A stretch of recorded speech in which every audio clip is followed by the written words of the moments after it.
Bamia zina faida kubwa sana wakati wa kujifungua. Jibu ni kweli.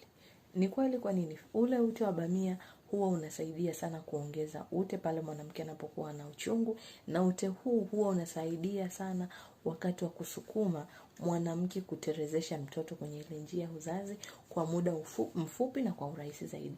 Kwa hiyo kama mjamzito kuanzia wiki ya 30, ni vizuri kuanza kula bamia kwa wingi, ili pale unapofika muda wa uchungu na kujifungua, ule ute ambao unakuwepo pale sehemu zako za kujifungua uwe mwingi, ukusaidie kusukuma kwa urahisi, na pia inasaidia kupunguza hatari ya mwanamke kuchanika.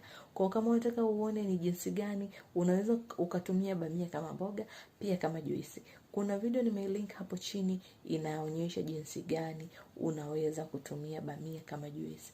Na pia bamia ina manufaa mengi zaidi. Unaweza kusikiliza katika hiyo video, na usisite